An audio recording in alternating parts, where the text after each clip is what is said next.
विचाराला धक्का लावू नये असे फडमान काढणारे छत्रपती शिवरायांचा विचार म्हणजे शरद पवार. सामाजिक न्यायासाठी लढणारे राजश्री शाहू महाराजांचा विचार म्हणजे शरद पवार. स्त्री शिक्षण आणि समतेचा महात्मा ज्योतिबा फुलेंचा विचार म्हणजे शरद पवार. संविधानातून समता, बंधुता आणि स्वातंत्र्याचा डॉक्टर बाबासाहेब आंबेडकर यांचा विचार म्हणजे शरद पवार. आणि शरद पवार म्हणजे चालतं बोलतं विद्यापीठ.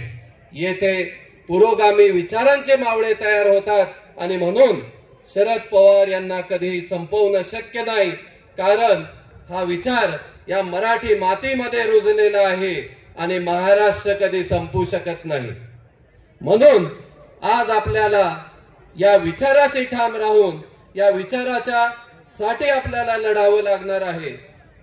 याच विचाराचा झेंडा घेऊन आज आम्ही या ठिकाणी बाहेर पडलो आहे, महाराष्ट्राच्या स्वाभिमानासाठी, मराठीच्या अस्मितेसाठी.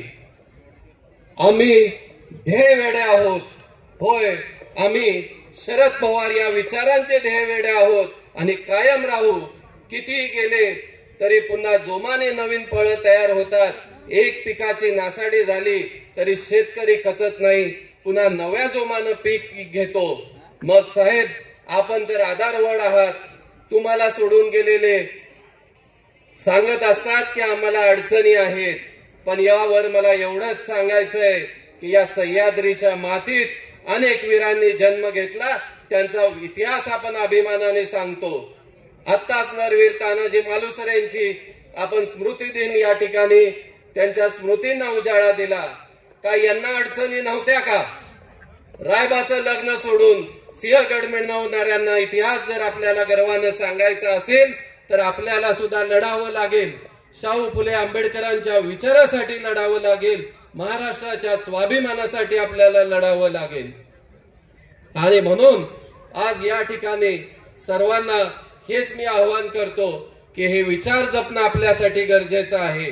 कारण सोडून जाणारे म्हणतात की साहेब आमचे दैवत आहेत, पण ह्या दैवतांची ही सभा रोखण्यासाठी कित्येक जणांना फोन गेले, कित्येक जणांना अडवलं गेलं, तरी सुद्धा हा जनसागर, हा जनसमुदाय हा साहेबांच्या प्रेमासाठी या ठिकाणी आलेला आहे. या ठिकाणी आपल्या सगळ्यांचं मी मनापासून आभार आणि अभिनंदन व्यक्त करतो की आपण या विचाराशी ठाम राहून आज या ठिकाणी आपण आला आहात. आज खंडाळा तालुक्यात अनेक प्रश्न आहेत. शेतकऱ्यांना पाण्याचा प्रश्न आहे. 1 वर्षापूर्वी 3,976 कोटीचा नीरा देवगरचा निधी आला. त्यावेळेला वाटलं की उद्घाटन होतील, कामे चालू होतील आणि आपल्या तालुक्याचं 20 वर्षाची वाट आपण बघत होतो ते स्वप्न पूर्ण होईल. पण झालं उलटच. 5 धरणं उशाला असलेला हा तालुका यावेळी दुष्काळी जाहीर झाला. मात्र या तालुक्याच्या कुठल्याही योजना चालू झाल्या नाहीत.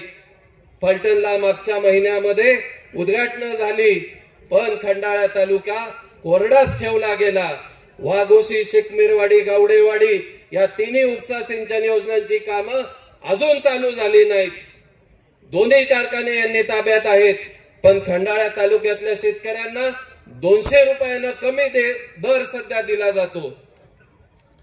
तालुक्याचा फक्त वापर हा मतांसाठी केला जातो आणि नंतर हा तालुका उघड्यावर सोडला जातोय.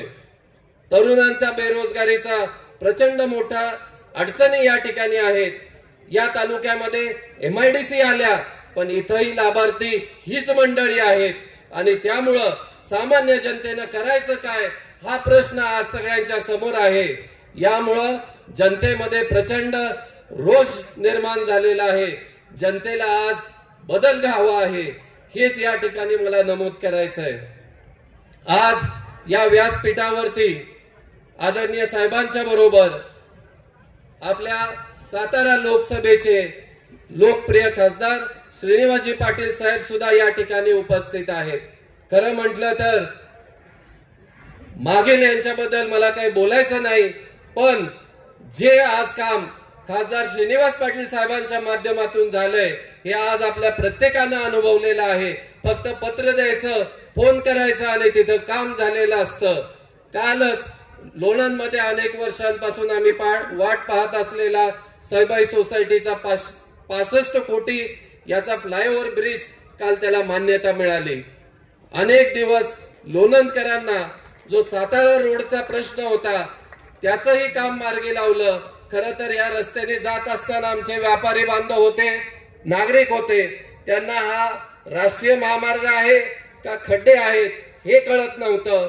पण साहेबांनी हे काम मार्गी लावलं, त्याबद्दल मनापासून मी साहेबांचा या ठिकाणी सर्वांच्या वतीनं आभार व्यक्त करतो. आणि साहेबांच्या माध्यमातून प्रत्येक गावागावामध्ये जे विकास आपण या ठिकाणी केला त्याबद्दल पुन्हा एकदा मी आपलं या ठिकाणी सर्व या लोकसभेच्या आपल्या लोकांच्या वतीनं आपला आभार व्यक्त करतो. आणि खरंच साहेब, निश्चितपणे आपण जी रक्तापेक्षा आपली घट्ट असलेली मैत्री जी पाळणारी लोक आहेत ते निश्चितपणे शब्द आणि कर्तव्याची आपण महामेरू आहात. आपल्यासारख्या वटवृक्षाच्या छायेखाली आम्हाला जो लाभ होतोय आम्ही खरंच भाग्यवान आहोत. आणि म्हणून या ठिकाणी आपल्याला निश्चितपणे साहेबांच्या विचाराचा हा सातारा लोकसभा मतदारसंघ हा आपण अबाधितपणे या लोकांची आपण सेवा या ठिकाणी करत राहिला त्याबद्दल पुन्हा एकदा आपला आभार व्यक्त करतो. आणि पुन्हा आज जो शेतकऱ्यांचा ज्वलंत प्रश्न पुन्हा एकदा समोर आलेला आहे, दिल्लीच्या दरबारी शेतकरी सीमेवरती आंदोलनाला उठले आहेत आणि या ठिकाणी 70,000 कोटीची सरसकट कर्जमाफी करणारे पवार साहेब आहेत. पूर असो, दुष्काळ असो, पायाला भिंगरी लावून शेतकऱ्यांच्या बांधावरती शेतकऱ्याला आधार देणारे पवार साहेब आहेत. कृषी मंत्री असताना साहेबांनी जी धोरणं राबवली त्यामुळं अन्नधान्य आयात करणारा आपला देश हा निर्यातदार झाला. शेतकऱ्याच्या हाताला काम मिळालं आणि शेतकऱ्याच्या घरात पैसा आला. कांद्याचे दर त्यावेळेला वाढले होते, पण त्यावेळी साहेबांनी शेतकऱ्यांची बाजू घेतली, सरकार समोर झुकले नाहीत. पण या उलट आज कांद्याचे भाव गडगडले आहेत, शेतीमालाला दर नाही, मात्र खर्च हा दुप्पट तिप्पट झालेला आहे. हे चित्र जर आज बदलायचं असेल तर आपल्याला यशवंत विचारांचं पाईक व्हावं लागेल, आदरणीय साहेबांची साथ द्यावी लागेल आणि निश्चितपणे ते आपण सर्व कराल याची मला खात्री आहे. आदरणीय साहेब, मला या ठिकाणी एवढंच सांगायचंय की सातारा जिल्हा तुमच्यावर प्रेम करणारा, तुम्हाला मानणारा जिल्हा आहे. आम्ही कायम तुमच्या सोबत राहू एवढीच ग्वाही या ठिकाणी मी देतो आणि थांबतो. जय हिंद, जय महाराष्ट्र. धन्यवाद. धन्यवाद सन्माननीय डॉक्टर.